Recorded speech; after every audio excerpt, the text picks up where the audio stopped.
Life Uncensored, navigating adulthood one episode at a time. Tune into our latest episode.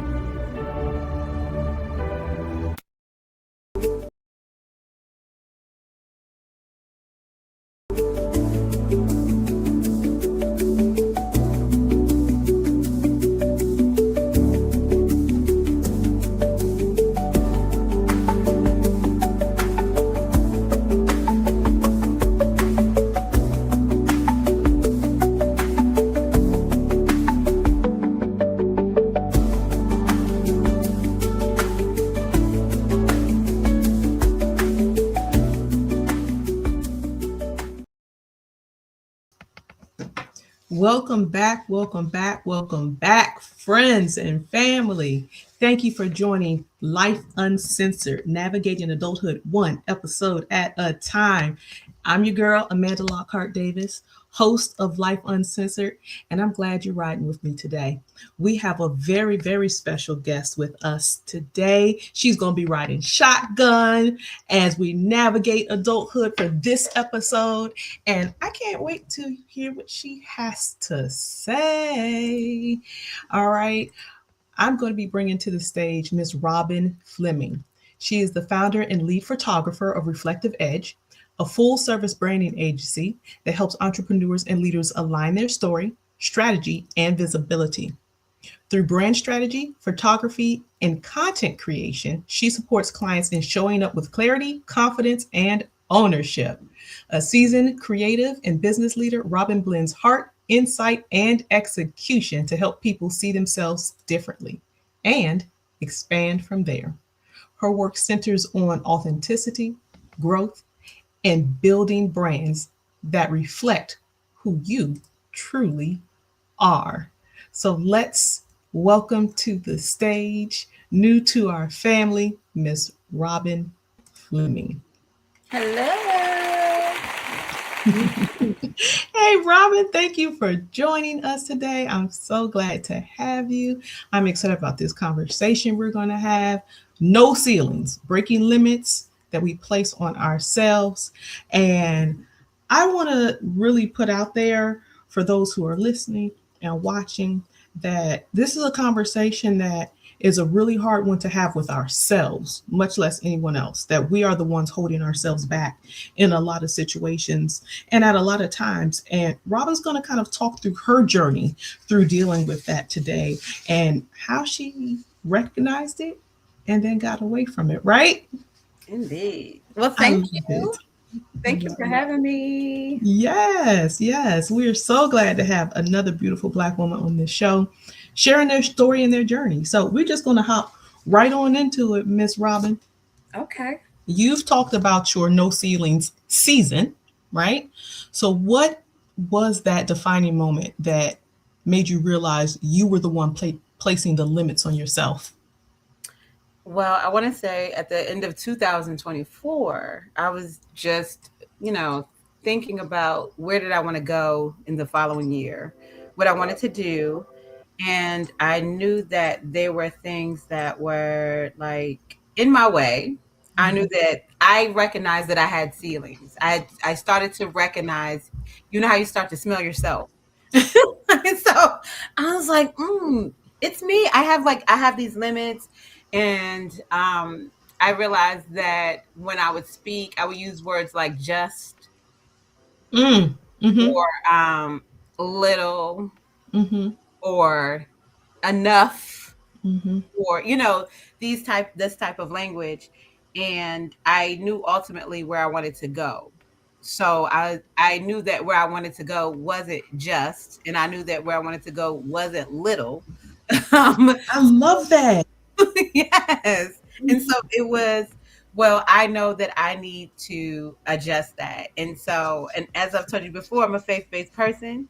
So I'm gonna come from my faith. And so I just said, well, this year, instead of having all these major goals, my goal will be just no ceilings. And whatever no ceilings looks like, I'm going to have no ceilings, whether that's my mind, my finances, my health, whatever no ceilings looks like, that's what I'm going to do. And so all of 2025 was about no ceilings because initially I was preparing myself to leave full-time employment with the federal government in Mm. 2026, thinking I would have a transition period, and I was going to start my transition plan beginning in 2025 on into all of 25 and then all of 26, and then at the last quarter of 26, then Mm. transition out. So that's how I got to No Ceilings. And you found out that sometimes our plans aren't our plans to make, are they? Indeed. Do you think that was a shock to your system, or was that more like a, all right, then let's go? Like how did you deal with that unexpected turn and change in your plan? Oh, okay. So yeah, so the plan changed with the new administration and the initiative by Doge, and I was one of the Black women who had to get up out the government. So, in which I still feel like was a hunt for Black women who were GS 13 and above. Nobody could tell me different. Mm. And so I end up uh, getting out of the government, but at first I can't lie and say that it was easy. It was like turmoil. Like, what do I do? What do I do? And I actually leaned on what I call my personal board of advisors. And these are the people that are closest to me who I value their input. I And need you to pause right there. What do you call this group of people? my personal board of advisors. Yes, emphasis on that. I love that. I might steal that, girl. Okay. And you Okay. should. I feel like everybody should have a personal board of advisors. And these are just people who are the closest to me, who know Yeah. me, who have my best interests at heart, but I also feel like they're rationally minded. Mm-hmm. Mm-hmm. Not going to just tell you what you want to hear to make you feel Exactly. good. They're gonna give you the raw truth. Mm-hmm. Exactly. And so when they came out with the delayed resignation program, I already knew that I knew that I wouldn't make it through. I knew that I wouldn't make it out. I was under a special hiring authority. The way I came in, the government was different.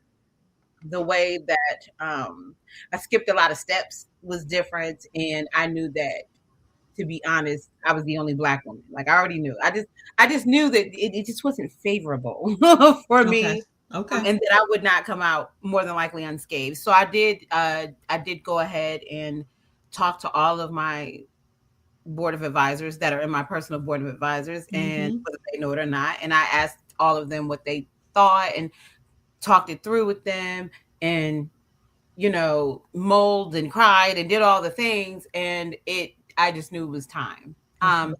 And I was actually told by one of my trusted board of advisors who hired me, who is like my unlikely friendship.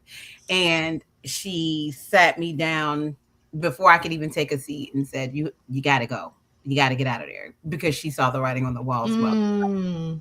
And I did. And I did. I took the delayed resignation, and then they closed my entire office.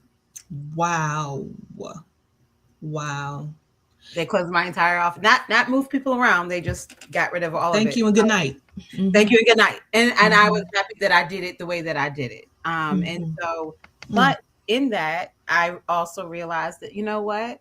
That was a ceiling. Mm-hmm. And so I asked for no ceilings, and I got no ceilings. It just wasn't on my timeline. And that was the other lesson, was that having ceilings in the way that we expect for things to work out for us, or for things to be orchestrated, and putting our own expectation on that as a ceiling as well. So now my prayers are a little bit different. They're more open. They're more, whatever you have for me, because what you have for me may be bigger than what I have for myself. I don't want to put ceilings on that. So that's how I navigated that. Yeah. So when you removed those ceilings, that this time happened, you had your board meeting with your personal board of advisors, and time came, and you had that realization, I need to remove these ceilings, and you dug your heels in to do just that. What did you gain from that? And subsequently, what did it cost you?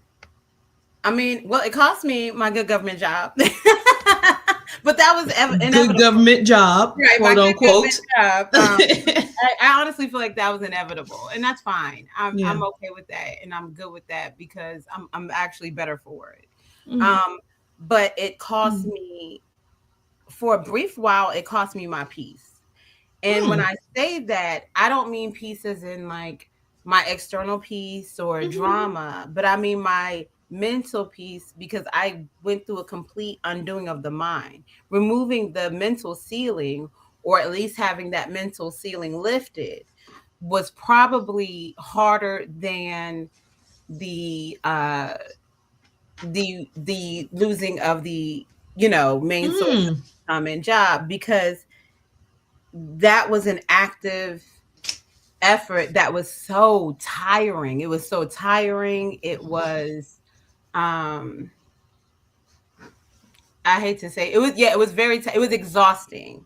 Okay. But I would say that was probably the best thing I gained out of it, is the work of the mind, and realizing the ceilings that I had, and challenging the ceilings that I had, and understanding them, and just admitting that they were there, and then recognizing them. And then the part that happens where your mind that you normally have, that you've been conditioned with, that nurture and nature and everything else has conditioned you with, and having that battle where you're going and what you're embodying. That battle was the rough battle for me, because it almost feel like I was in a slay of like a demon slaying all day. Like, it was just your mind is like, you can't do this, and what did it, and then I would catch that. And so the change came in catching that and not letting it drag me down. But that can be exhausting when you're constantly having to counteract the way that you normally speak to yourself. So how long would you say you were in that place of demon slaying, so to speak? I mean, I feel like deep in it, I feel like it's continual, Sure.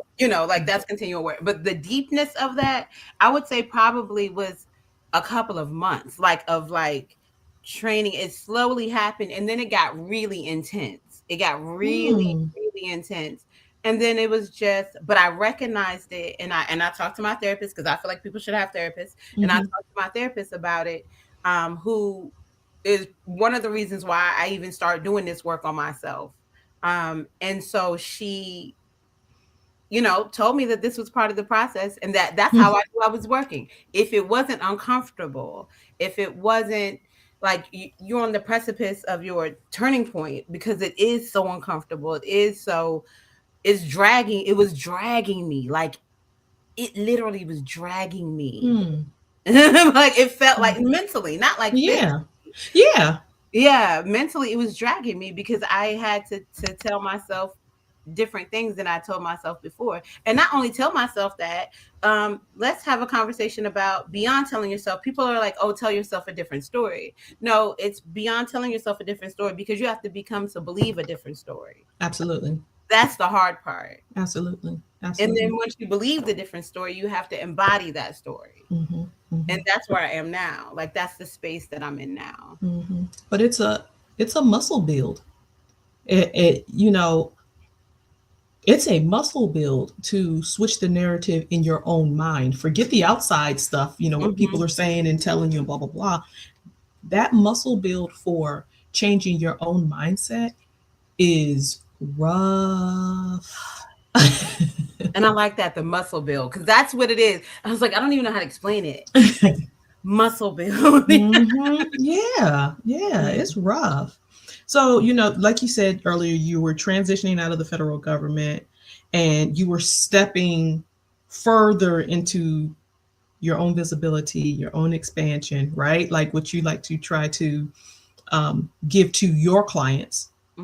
What fears, what were those fears? Like, when you were in the middle of those demon slaying days, what were the fears that were coming to the surface that you were fighting to shift, to do that muscle building? Everything. And honestly, a lot of it was entrepreneurial trauma. Ooh, talk about that. Because this wasn't my first rodeo. This isn't my first rodeo being an entrepreneur. And I previously had a consulting company. And it did good, and then it didn't. And then when it didn't, in the midst of it, my father passed away, got really sick. It was a lot happening in that space. Life be lifing. Life was lifing, and I had learning curves. I Sure. allowed myself to be like drug into a contract that I shouldn't have been implementing. I allowed myself to implement when I shouldn't have been implementing, which means I couldn't build business. And I also was going to check on my father, who was out of state, and doing all these things, and it caused me so much trauma because, to be completely honest and vulnerable, I lost everything in the process. Mm. And so the first thing that comes up is, well, you did this before and you lost everything. You're gonna lose it, or maybe you're not built out for this because you didn't successfully do this last time, and it didn't see through. And so those fears of that, and recognizing that that's what it was that Mm. was beneficial, and recognizing that um as much and as long as I've fought to not be seen, that has not served me, because me fighting not to be seen has left me playing miniature. Mm-hmm. Mm-hmm. And it doesn't leave growth for expansion. So I achieved not being seen, but achieving not being seen also kept me compact because you Mm-hmm. couldn't expand outside of that. Absolutely. And so I had Absolutely. to realize that was going to happen, and that I thought I was on a mission of getting rid of fears, uh, was learning that you can't get rid of your fear. You just have to train your nervous system that you're safe anyway. And Mm-hmm. then in training your nervous system that you're safe means you have to do the very things you're afraid of. Mm-hmm. And that you just need to strap it in and just know it's there, and just acknowledge the presence, but not let it keep you from moving forward. Well, that's where fight or flight meets reality. Indeed. You're teaching yourself, if you had a habit, so to speak, or a history of, when something comes up, flight was your choice. You're teaching yourself now, no, it's got to be fight. We're going to fight through this. And I want to rest on that for a minute, that very thing, because you said something that I don't think a lot of people recognize in themselves or know how to deal with within themselves, and that's not wanting to be seen. I want you to Hmm. talk on that a little bit. What was that? Why was that? What point did you recognize, I ain't going nowhere if I ain't seen? Like, so let's talk about that a little bit. Honestly, if I'm honest with myself, I knew that a long time ago. Mm, Um, I knew that, mm, like, it took some visibility, but I was able to mask it because I had orchestrated my life in a way that I didn't really need to be seen, because uh, I could have other people be seen for me. Like, if I'm, ooh, like, so I had kind of orchestrated it that way, and not in a manipulative way, but in a very agreeable way. Like, hey, this isn't my thing, can you do this? I used to host art events, and it would be, hey, can you be the host of the art event? Why? And really, it was because I don't want to be seen, so I had the ability to have other people host things and do things. And then in entrepreneurship, you have no choice but to be seen. And I'm okay one-on-one, but it was the masses, which for me, visibility equaled vulnerability. And mm, a very good friend of mine had to remind me many years ago that people only will know what I tell them, that the yes, vulnerability is like yes, in my own control. yes, So it yes, took me years for me to, like, really be like, okay, well, I'm gonna do this. But he kept telling me that. And he told me, vulnerability, people need to feel like they know you, and you control how much they know. Um, absolutely. and then I Thank you, friend. Yes. Thank you, friend. yes, thank you, friend. And he told me that years ago, and I didn't listen to him then, but it came when I listened to him when I needed it. I Yeah. listened to him because it showed itself true that I can't do that. And I'm honestly, my work, like, so my work to me almost feels like ministry, right? And so I allow people to be seen. That's what I'm there for, to cheer them on and create so that they could be seen. But then I won't be seen. Like, and I understand that, because as a photographer, we prefer to be behind the scenes, and I'm still struggling with that. I still struggle with oh, I gotta, you know, Where does oh, that fear come from, though? do that thing. I honestly have no idea. I have been like that probably since I was little. Like, I remember having to sing a solo in church and shaking the entire time as a kid, and never was asked to do another one because I think I shook, my voice shook, I shook, I it was Oh my gosh! Oh it my was gosh! awful, and I've been like that since I was since I was young, and so people always mistake that because I'm warm to them when they meet me. Yeah. But they're meeting me one-on-one. I see. Yeah. Yeah. I very frankly, I am the exact opposite. Like, you can ask anybody who knows me. Listen, I get naked in front of anybody. I don't give a rip. I see me, love me, or don't. That's your business. Right? Right, like, right. I'm just very I like to think of myself as an introverted extrovert, right? Okay. I love people. I love talking. I love teaching. I love learning about people and their backstories and all the things. But then when I just want to be left alone, that wall is it's a invisible wall that just shoots right up. Like I can push a button and you stay over there, right? But so it's always fascinating to me to have conversations with people who are like, no, I want to stay. You can do that. Okay. When there's like a crowd of people or whatnot. But at the same time, like you said, but one-on-one, you're popping, right? So it's always very fascinating for me to talk to people because I just like to understand different viewpoints and I'm always interested to know, like, why? How did that happen? Where did that come from? I like to think that for me, I come from a very big family that we're always together all the time because it's so big. It's always a birthday, a recital, a play, a graduation, a something. So I like to attribute it to just being around people all the time anyway. But I know some people who are very much like you, like, I like this, I like to play in the back, I like to shine from behind the scenes, who also have very large families. So yeah, it's just, I have a very large family too.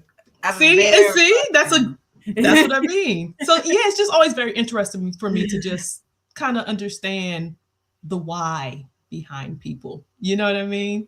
Yeah, I think I have a very large family too. And I wonder if it's because I'm the youngest. Maybe. Well, I'm the youngest. Okay, yeah. I'm the youngest of my immediates. Obviously, I have grand nieces and nephews. Yeah. But yeah, I'm the youngest of my siblings too. Yeah, I'm the youngest of my siblings, and so there's quite an age gap. I think the sibling above me is like 8 years. And okay. Yeah, so like I was always, I think as a kid, I always was pretty much kind of like stay out the way, grown people here, move. Yeah. And then when you get to the point where my sister had to take me with her when she would go places, it was kind of like I knew I had to know my place. And see, for me, it was because of that. Oh, you gonna see me, love me, know I'm here. Like, I have no idea why I'm that way, but I tend to be that way. But I can get along with anybody. I can do all the things. I like learning about people. I just like doing it in small environments. Gotcha. I love that. I just think that's so fascinating. And you know what? And that's what life is all about, right? We're a hodgepodge of personalities and backgrounds and all this stuff. And we can all eat out of the same pot of spaghetti, but think completely different about how it tastes. Indeed. Right? And that's really what life is, you know. Indeed. So Indeed. so as someone who, like yourself, who helps others align their story, align their strategy, um, and visibility for that matter, right? How do you recognize when a client of yours is operating under like their own ceiling? Like they've created their own ceiling, but you got to bring it out of them to get the product that they've hired you for. That's most of my clients. That's actually my Oh, favorite client. oh, okay. Let's talk. And Tell me many about people it. don't like that type of like having to do that. That's actually my favorite client because I feel like that's when, for me, like the pictures are the product of what we did. They're just the product of what we did. Sure. But for me, the work is in that process, right? And like Mm. seeing someone, most of my clients come to me. I hate taking pictures. I'm not, oh, I'm so not photogenic, or oh, I don't, I didn't lose the 10 pounds, whatever the case may be. I hate to be seen, but most of them end up coming to me because they realize they do need the visibility factor in their business. Yeah. They do need Yeah. to have their brand be more visible, and with that becomes a certain aesthetic and all of that goes into it.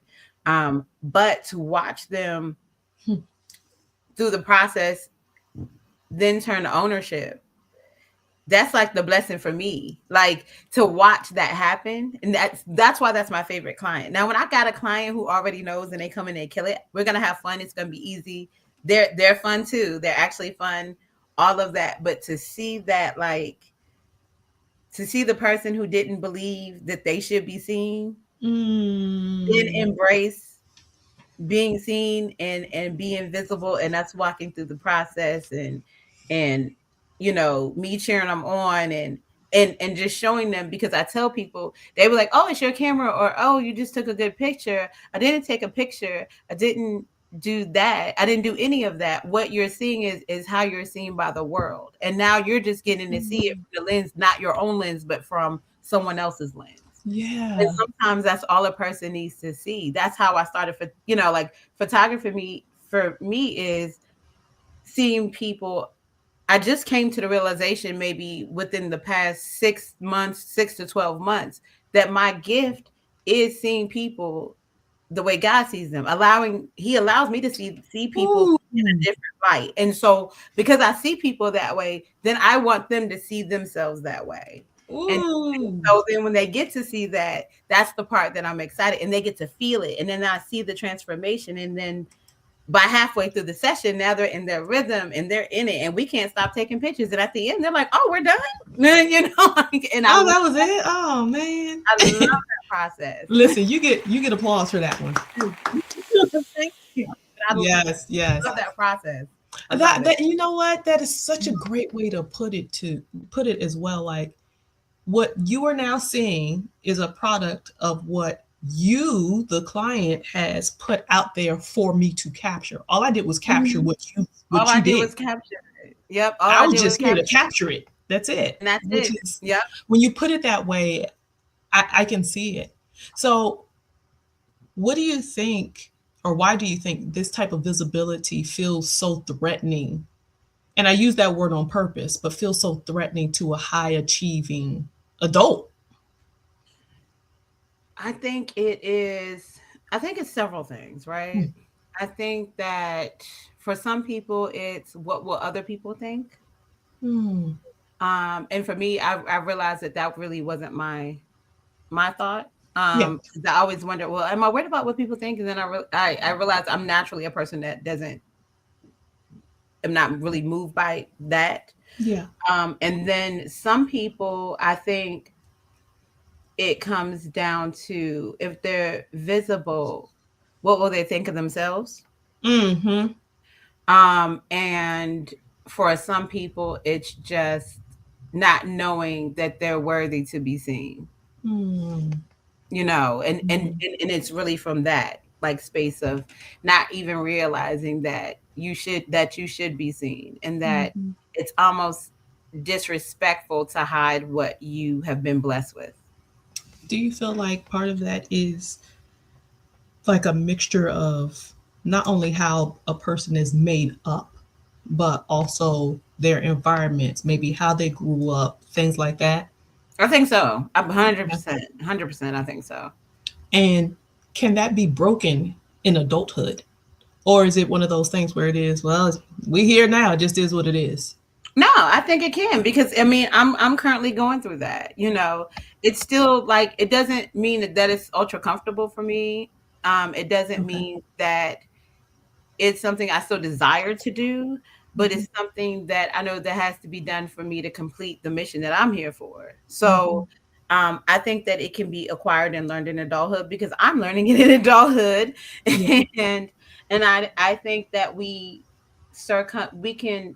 I honestly feel like most attributes about ourselves we can change. Mhm. Maybe not physically, but I mean like in our in our personality makeup or in our character makeup. You can Mm. always improve your character, right? Mhm. And you can always embody another trait. Mhm. And it's just a matter of making up your mind to do it. Because most of what we Yeah. do to me is decision based. So it's like Yeah. really deciding. And I realize that when I decide to do something, it's a difference than when I'm saying I'm going to do something, than when I really decide. Yes. Yes. No. Oh, thank you for putting it that way.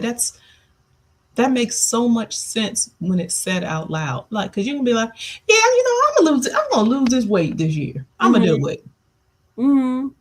But have you decided to do it But yet? have you decided to do it? And I realized for a long time it was a lot of things that I was going to do. And then I all of a sudden wonder why I didn't do those things. It's because I never Yeah. decided to do it. I Yeah. never I never made a decision to do it because once you make a decision, you commit to it. Yeah. You're not committed to it. So I And think that's in anything, big or small. anything, big or Like small. I'm going to fold these clothes today. But did you decide to Did fold you the clothes? Like decide it to can go literally right? the biggest things to the smallest of things. And the reason why that's resonating with me is because I find myself saying to grown people, I was gonna is your entire life. Mm-hmm. I was gonna. I was gonna. That's your whole life. I was gonna. When you gonna Mm-hmm. actually do? When's it Right. gonna happen? But to your very poignant point, you gotta decide to do it. Indeed. Indeed. I love that. Robin, Indeed. we're having a really good conversation and I want to continue this, but we're going to take us a small commercial break. We'll be back in about a minute and a half. Stick with us. More with Miss Robin Flemming.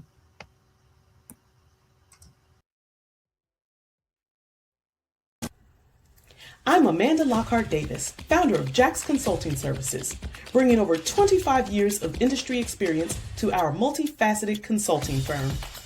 With a passion for strategic problem solving and an unmatched customer service, we have crafted the firm to offer a wide range of consulting services.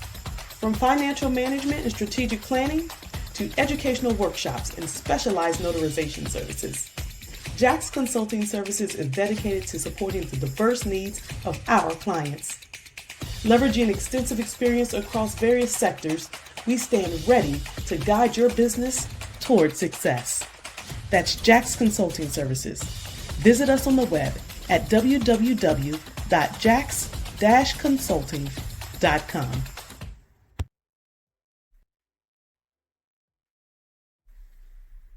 Take charge of your financial future with our interactive workbooks, The Basics of Financial Literacy, A Healthy Money Mindset, and The Basics of Financial Literacy, A Healthy Money Mindset for Teens and Young Adults. Now available on Amazon. Dive into practical exercises and start building a solid financial foundation today. And we are back. Thanks for rocking with us. We're going to bring back Miss Robin to the stage and continue this great conversation we're having about no ceilings, breaking limits that we place on ourselves. So, Robin, we've been talking a little bit about your clients and how you have some who come in very introverted, but by the end of the session, they feeling lovely, right? Mhm.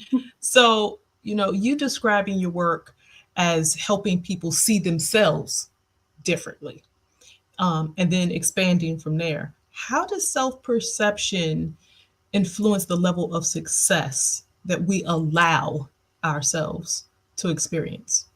Ooh. self-perception is how I ended up on the journey of no ceiling. I mean, it was part of my journey of no ceilings. Mm-hmm. Um, Mm-hmm. and so I think that it's almost like number two, right? So for me, like faith is number one, right? And then number Mm-hmm. two is self-perception, because Mm. without self-perception,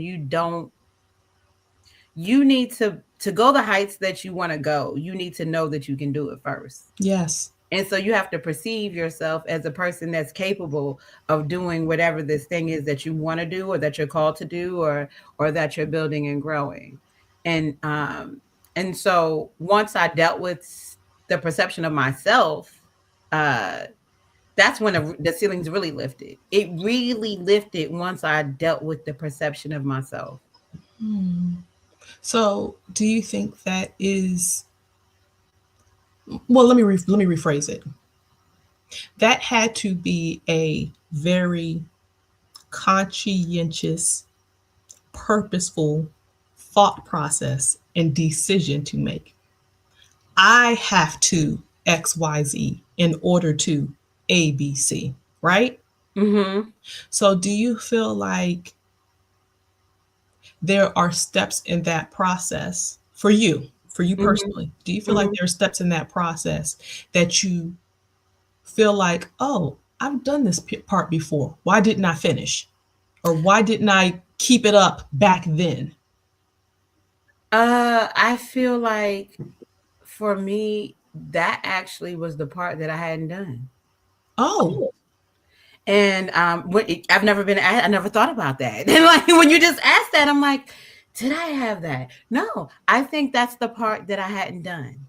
And I mm, think that, I mean, I think I might have been building that muscle just from experience, because I believe that success leaves clues, right? And a lot of times success builds confidence, but also that can be a false sense of confidence, because then it's mm, tied to a success, right? It's not mhm, a permanent situation. So when it came to permanent uh, self belief, or dealing with the way I perceive myself, that needed to be dealt with. And that's something that, as I'm talking to you, I realized that I hadn't dealt with. And that was, I think that's why that was probably the most powerful point of my no ceilings. Like, was that, and the way that it came, because as I was studying, I'm a researcher by trade. And so as I was studying like about millionaires and about successful business people, and what the attributes were that made them different, and what attributes, was it anything special, was it anything external, was it anything, I almost felt like it was something that I didn't have, only to realize that we all have it, mm, just that we are not all embodying or walking into it, right? And yeah. so, or realizing it, or seeing it, or even looking for it, or whatever. And I read a book called The Wealth Choice by Dennis Kimbrough, and my friends are probably tired of hearing about that book. But I read that book, and I noticed that one of the common denominators, one of the common denominators, greatest common denominators, were all of these highly successful people outside of entertainment and athletes, were all, they all had a sense of they could do it, of self-belief, of Mhm. like, of that sort of thing. And that was a struggle for me. I didn't really understand that. I didn't really, I understand that Mm, you should believe in yourself, but I didn't understand, how do you believe in yourself? I didn't understand, like, how do you, or why that has to be the thing. And then once all of that was revealed to me, and I was dealt with on that, everything shifted for me. And then that's when it just all started shifting, and it was like a whirlwind, because that's when, next thing you know, I'm in the conversations with with the two sides of my mind. And all, yeah. Yeah. it took that for me to understand that, to be able to understand everything else. What, Yeah. like, I can't say that I believe in God and I don't believe in myself. Right. It's Right. absurd. And I have been living absurd for a long time. And to me, Mm, that ability, to me, that was taking myself out of the equation, when really I'm the main character energy in this equation because I'm in partnership with God, not in I'm in alignment, not in step. Absolutely. And if he didn't think, let me rephrase that. If he didn't know you could do it, you Right. wouldn't be here to try. Exactly. So I was like, and then so realizing that self-belief was it. That's what shifted everything. So I think that it's everything. But that's a really interesting question. Thank you for asking that, because I never thought about it. And now that I've thought about it, I can see where that took me down a hole time and time again, over and over. And that was sabotage. That was sabotage. Thank you for that. Thank you for that. So that's really interesting. I love having epiphanies, even while you're in the midst of it. And I think that's something that's so interesting about being just a human being walking the earth, is that we are forever changing and learning and evolving and gaining understanding and different levels of understanding of even the same concept. It's a constant thing. So you say that is just an example of that very thing, right? You still learning while you're in the journey. What would be a journey without that sort of new understanding and new learning, right? I love it. I love it. So for someone who realizes that they may be holding themselves back, but also feeling unsure about where to begin, and I think that's very pertinent here. What's one practical step, if you were like, if you don't do nothing else, do this? Like, what's one practical step that they can take today, this week, to start moving forward? Decide that they want more. Decide that they want whatever it is that they want. If it's losing weight, if it's a better job, if it's start a business, if it's, whatever it is, I would say decide first, because once you decide, you'll do everything in line to do that thing. Yes. So I think it just starts with making a conscious decision. Like I even I remember writing, I decide not to be poor. Yes. Like, so I think it's just deciding. It's deciding.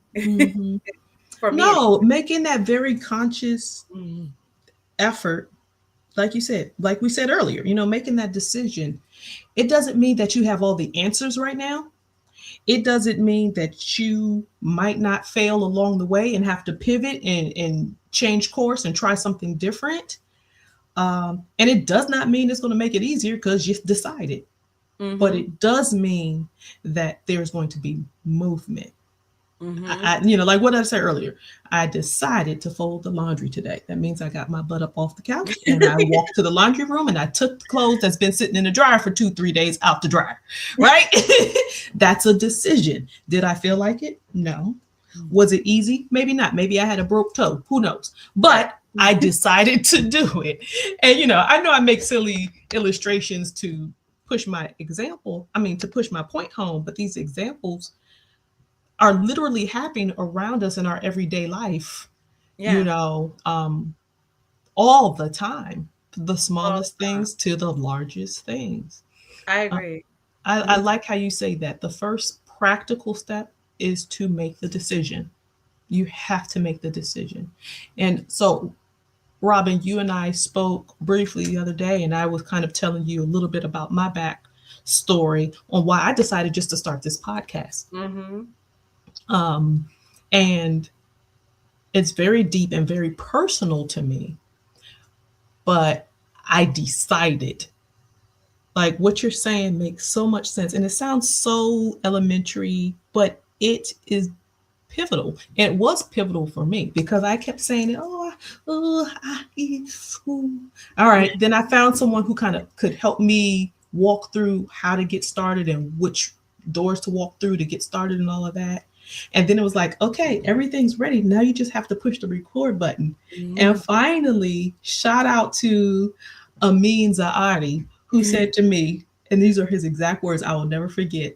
I laugh about it all the time. He said to me, He said, Amanda, do you believe in Jesus? I said, yes, of course. And he said, do you want to meet him? Because if you don't push record on this podcast, I'm going to make you meet him today. And I fell out laughing. And I pushed record that day, you know. He forced you into your decision. But he was right, because I was over there talking all this smack on the sidelines. Yeah, I'm going to do this, and I'm going to make sure, and we're going to do this, and it's going to be like this. And I had okay, Miss I was gonna, then go do it. And those are the kind of like what you were saying earlier about your board, right? I'm glad to have him on my board, right? Yeah. My personal board of directors and, you know, decision making, because when you have, I think I'm speaking for myself. You can tell me if you feel the same way. I think it's also important to have people in your corner cheering for you, whether silently or loudly. But just knowing that you have people in your corner cheering for you while you're getting ready to do this thing that they can't necessarily help you with, other than being a cheerleader, right? I think that's important to anyone's journey of self-awareness, change, all the things. So, and if they like I said, need to find the people, you know, people always feel like that community isn't for them. And it's like, no, there are actually people who are out there looking for someone to cheer on. And then literally. And so it's like, you know, you're just not surrounding yourself with the right people. It's a decision to stay with the people you're with, you know. And so you don't have to be that. I am blessed to have, like, I tell people all the time, like, I am blessed to have the group of people that I have around me. I am like embraced by such an amazing group of women. All of them. And it's like we push each other, we show up for each other. Do we agree all the time? No, but it's always in love. Even in disagreement, it's in love, you know. Absolutely. Like, and so that's important. Like, that's really important. And people who say they can't find community, I'm always wondering if they've decided to look for it, because once you put that frequency out there, it leaves you open, then people are able to receive that, you know. You're right. And listen, you just said something that I feel is important to this very conversation. You can disagree with someone and it not be they hating on you. Right? It can just be, yeah, I don't like strawberries. Stop trying to feed me strawberries. Right. Okay? Leave me alone. Like, and life doesn't have to end just because we didn't agree this one time. You know, I've seen and heard, you know, oh, but that's my best friend. You're supposed to have my back. Having your back isn't always me agreeing with you. Having your back might be saying, no, sis, you wrong. No, this ain't right. No, I just don't agree. I can understand your point and I appreciate it, but I don't agree with it. I feel you on that. Having your back is always having my back is always having my best interest. Yes. Even when I don't have my best interest, even when I Yes. Listen, I have told this audience a couple of times, I've got friends that they'll be like, Amanda, you know you was wrong. And I don't care. And that's how I stand on it. And that's how I felt. And I'm gonna it, right? Right. And they like, oh, okay. All right, well, I'll call you in a couple of days when you cool down. You know what I mean? And it's part of the process. And they love me all the more for it. And I love them all the more for it. But that's what we do for each other. When you have a village that truly loves you and truly has your best interest, a disagreement doesn't mean the relationship is over. A disagreement just means I'm giving you different ways and different perspectives for you to be able to look at. So I think it's practical. Very frankly, it's smart. Like, if you are the smartest person in every single room that you walk in, you need to find some other rooms. Right? If everybody is saying yes to you all the time, every time, you need to find some other people. Indeed. Period. So I just, my own person, I'll get off my soapbox now, but no, it made me think about, like, even this spring I started like gardening. So for some reason, I don't know. This spring in 2025, it became a thing. Okay. And to your point, it's absolutely correct. And I'm thinking about, like, when I was growing my tomatoes and I wanted to grow more of them, I had to disagree with the plant. I had to cut off the flowers that were going to turn into tomatoes so that it can flourish and become bigger and greater, right? So it's like I need people to disagree with me to become bigger and greater, for me to think differently. And also it shows me that they're authentic, that Yes. they're sitting in their true self, and they're not just being agreeable to get along and have friendship. Right. Instead, they're being truly who they are, and that's what I like. I mean, I have friends that I don't agree with at all. Me and my partner are completely different people, and I think we have, because of the fact that we are so different in so many ways, but that also makes us both grow, like wildly, because of that. Yeah, So when you the said that, challenging part of it is the growth part of it as well. Absolutely, I agree with that.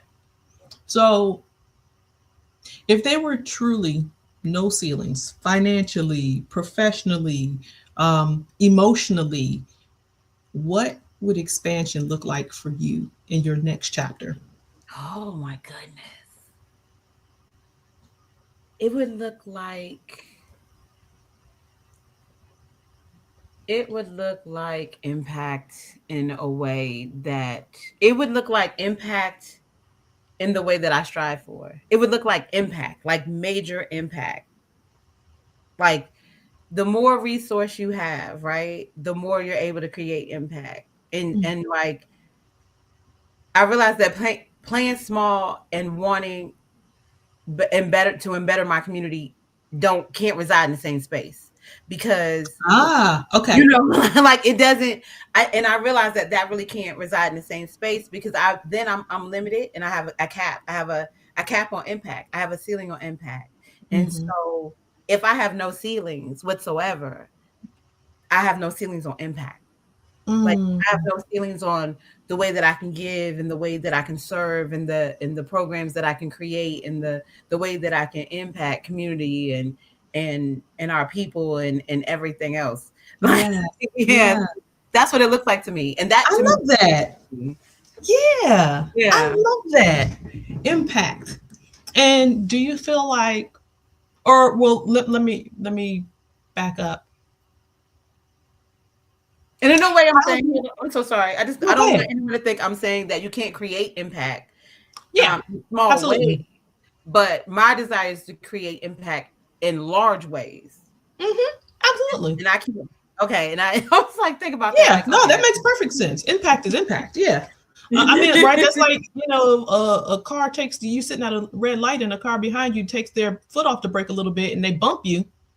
that's No impact. airbags didn't employ, nobody's hurt, but it's an impact, right? It's definitely Yeah, it made a impact. difference in my day because now I'm paying attention, to that kind of stuff. But yeah, no, what you're saying makes sense. Do you feel like, or do you want to see impact in a way that it's coming back to you? And what I mean by that is the flourish of people, for example, coming to you and explaining and telling you about the impact? Or do you want to see the impact come back to you in a way where you just see it? Wow, this thing is that wasn't here is now there because of something I did or something I was a part of. Like that. I What just is want your idea of what impact looks like? to seeing it in other people's lives, seeing other people thrive, to me is impact. And seeing it in other people's lives. Like, I don't need the flowers in that way. But I love to see people flourish. I don't care if it's a person who's thirsty and then now they just got something to drink. It's the fact that they received a need, and their situation was changed, even if it's temporary. Yeah. And so that's what I like to see. And like, to me, that's impact. Like, did it offer, did I give more than I could take? Did I, leave the situation better than what I left it? Or did I leave, even sometimes a conversation with a person, I'm thinking, oh, I hope I left them better than when I first started talking to them, or Yeah. yeah. No, I think that's amazing. I think that's amazing. Robin, you have been really awesome. And I really love this conversation. I feel like it's going to open up some eyes and some hearts and some ears to what decisions they can make for themselves to break their own glass ceilings. Mhm. And I thank you for it. I want you to tell the audience before we close out, what are ways our audience can stay in contact with you, stay updated on any engagements or anything like that that you have coming up. Well, on our website, thereflectiveedge.com, you can sign up for our newsletter. We have our copywriter, who happens to be my best friend, writes the most amazing newsletters, period. And you can find us on LinkedIn. I'm on LinkedIn. I've tried to become a lot more involved in LinkedIn. And we're also on Facebook and Instagram with the.reflective edge. All right, you see it scrolling at the bottom of the screens for those who are watching, not listening. Thereflectiveedge.com, all one word, thereflectiveedge.com. Robin, tell our audience either your greatest joy or your favorite quote and why it's your favorite. Greatest joy, favorite quotes. I have so many. So many quotes.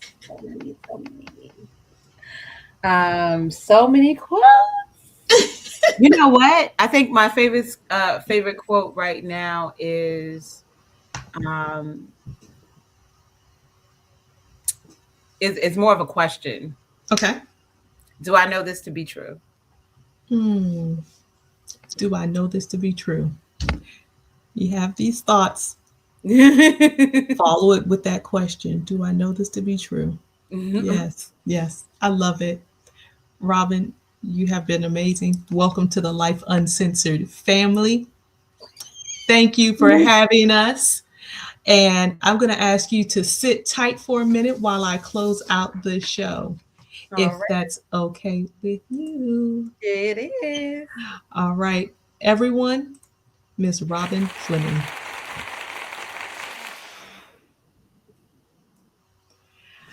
I feel like that was a great, great episode. I hope you all feel the same. Robin is a joy to talk to, and I'm so glad that she was open and willing to transparently share her story with us today. Those of you out there who have been thinking about hitting the ceiling, whether it's at work, relationship, your finances, whatever those things are, this conversation was definitely for you. And I think if Robin could leave you with one word, it was decide. Make the decision. Make the decision so you can make those moves. Some housekeeping notes for you all. Make sure you follow us on YouTube. Hit that bell, right? Like, follow, share, subscribe. Tell your friends, tell your family, tell your neighbors. Life Uncensored, Navigating Adulthood, one episode at a time. We are on Instagram, Facebook, YouTube, Spotify, and LinkedIn. And of course, you can check out our website, life-uncensored.com. That's life-uncensored.com. Tomorrow is Valentine's Day. Happy Valentine's Day to everyone out there. Happy Valentine's Day to my Life Uncensored followers. We love you. We love you. We love you. And a happy anniversary to my husband. Our anniversary is on tomorrow, Valentine's Day. Happy anniversary. I love you very much. I'm going to leave you all with a quote, as I always do at the end of our episodes. As we let our own light shine, we unconsciously give other people permission to do the same. That's from Miss Marianne Williamson, an American author. Until we meet again, Life Uncensored fam and friends, stay well, stay hydrated, and do something kind for someone. You never know, you might change the world. Life Uncensored, Navigating Adulthood, one episode at a time. We're available on Spotify, YouTube, Facebook, Instagram, and LinkedIn. You can also check us out on our website, life-uncensored.com. Come on over and see what you've been missing.